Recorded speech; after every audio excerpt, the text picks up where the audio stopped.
الحمد لله رب العالمين.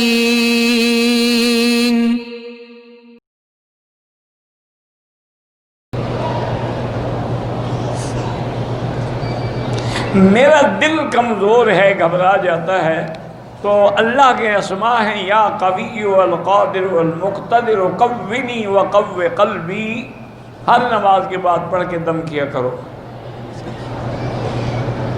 ہمارے علاقے میں بریلوی مدرسے ہیں، وہاں بریلوی امام کے لیے پیسے مانگتے ہیں. بہرحال بچوں کو غریبوں کو دے دو، لیکن بہتر یہ ہوتا ہے کسی دینی اور صحیح عقیدے والے مدرسے میں جا کے دو.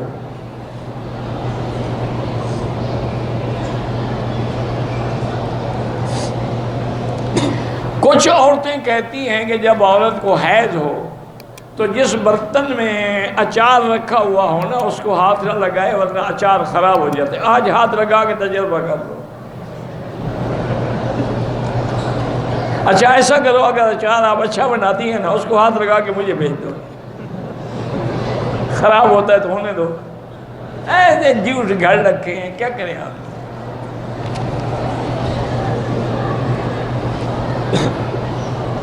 جبل رحمت پر نام لکھنا بدعت ہے، چڑھنا بدعت ہے.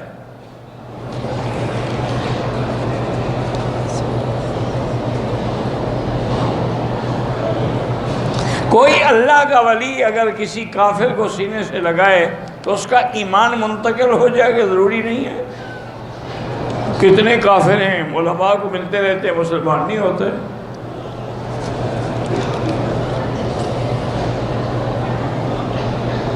ایک عمرہ 3 عمرے کر چکی ہے، چوتھا عمرہ مسجد عائشہ مسجد سے کرنا چاہتی ہے.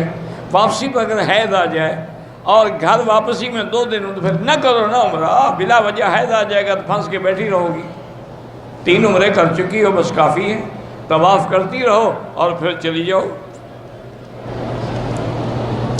اگر کسی شخص کو حالت احرام میں سو گیا، نیند آ گئی اور احتلام ہو گیا، کوئی بات نہیں، غسل کر لے.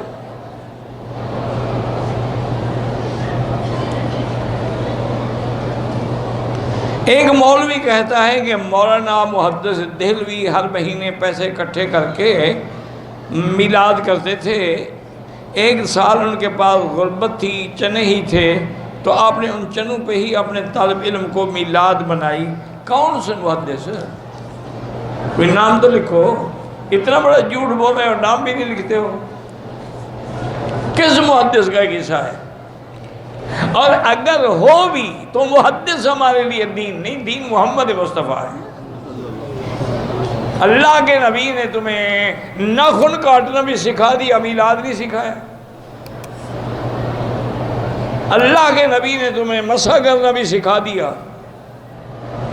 اللہ کے نبی نے وضو کرنا بھی سکھا دیا، خلال بھی سکھا دیا. یہ اتنا بڑا ضروری مسئلہ نہیں سکھایا. یہ تو 600 سال بعد بدعت جاری ہوئی.